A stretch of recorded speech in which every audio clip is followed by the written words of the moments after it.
জ্বালানি তেলের আড়ালে এই কোন রহস্য?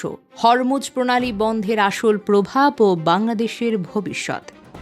বিশ্বের মানচিত্রের দিকে তাকালে ওমান আর ইরানের মাঝখানে মাত্র ২১ মাইল চওড়া একটি জলপথ দেখা যায়। নাম তার হরমুজ প্রণালী। দেখতে ছোট মনে হলেও এটি বর্তমান বিশ্বের অর্থনীতির সবচাইতে বড় স্নায়ুকেন্দ্র। আজ ২০২৬ সালে দাঁড়িয়ে যখন বাংলাদেশ সহ সারা বিশ্বে তেলের সংকট চরমে, তখন এই ২১ মাইলের জলপথটি হয়ে দাঁড়িয়েছে গ্লোবাল পলিটিক্সের সবচাইতে বড় অস্ত্র। ইরান এবং আমেরিকার মধ্যকার সাম্প্রতিক উত্তেজনা আজ কেবল যুদ্ধ নয়, বরং কার্যকর এক অঘোষিত অবরোধে রূপ নিয়েছে। প্রতিদিন প্রায় ২ কোটি ব্যারেল তেল এই হরমুজ প্রণালী দিয়ে পার হয়, যা বিশ্বের মোট সমুদ্রজাত জ্বালানি তেলের প্রায় ৩০%। সৌদি আরব, ইরাক, কুয়েত এবং আরব আমিরাতের মতো বড় বড় তেল উৎপাদনকারী দেশের জন্য এটি একমাত্র সমুদ্রপথ। ইরান সম্প্রতি সরাসরি পথটি কংক্রিট দিয়ে বন্ধ না করলেও সেখানে তাদের রেভলিউশনারি গার্ডের আক্রমণাত্মক টহল এবং নজরদারি বহুগুণ বাড়িয়ে দিয়েছে। আন্তর্জাতিক নিউজ পোর্টালগুলোর তথ্য মতে এই উত্তেজনার ফলে তেলের জাহাজের ইন্স্যুরেন্স খরচ ৩০০% পর্যন্ত বেড়ে গেছে। অনেক জাহাজ কোম্পানি এখন আফ্রিকা ঘুরে দীর্ঘ পথ পাড়ি দিচ্ছে, যা প্রতি ব্যারেল তেলের দাম এক ধাক্কায় $১০০ ওপরে নিয়ে গেছে। অর্থাৎ ইরান সরাসরি গেট বন্ধ না করলেও তারা পথটিকে এতটাই ঝুঁকিপূর্ণ করে তুলেছে যে জ্বালানি সরবরাহ চেইন কার্যত অচল হওয়ার পথে। এখন প্রশ্ন হলো, বাংলাদেশ কেন এত বেশি সংকটে? উত্তরটা হলো আমাদের ডাবল ইম্প্যাক্ট।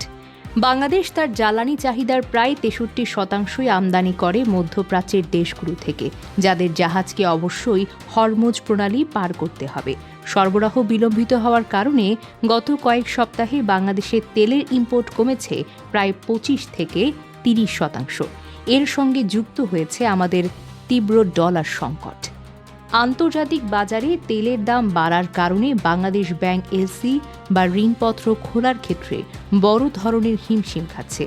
যখন একটি জাহাজ বন্দরে এসে পৌঁছায়, তখন ডলারের অভাবে সময়মতো পেমেন্ট করতে না পারায় তেল খালাসে দেরি হচ্ছে। একদিকে বৈশ্বিক যুদ্ধের ঝুঁকি, অন্যদিকে অভ্যন্তরীণ মুদ্রাস্ফীতি। এই দুইয়ের জাতাকলে পড়ে দেশের জ্বালানি নিরাপত্তা এখন বড় ধরনের ঝুঁকির মুখে।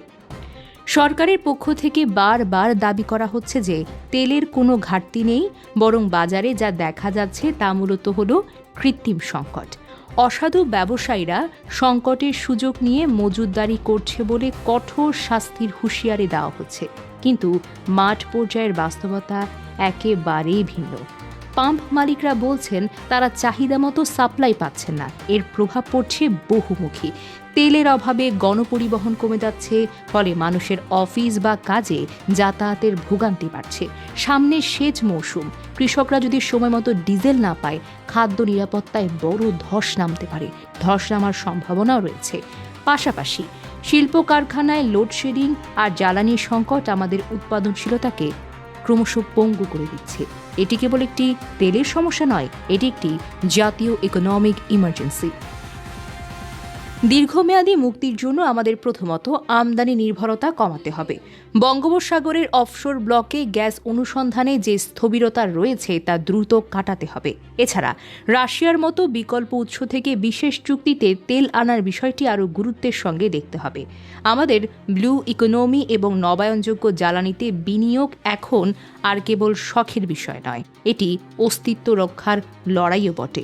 অন্তত ২০% এনার্জি যদি আমরা নিজস্ব উৎস থেকে নিশ্চিত করতে না পারি, তবে হরমুজ প্রণালীর একটি ঢেউ আমাদের অর্থনীতিকে বারবার ডুবিয়ে দিবে। জ্বালানি সংকট আমাদেরকে মনে করিয়ে দেয় আমরা বৈশ্বিক রাজনীতির সাথে কতটা গভীরভাবে জড়িয়ে পড়েছি। ইরান আমেরিকা যুদ্ধ হয়তো ১০০০ মাইল দূরে, কিন্তু তার আঁচ লাগছে আমাদের প্রতিটি নাগরিকের পকেটে।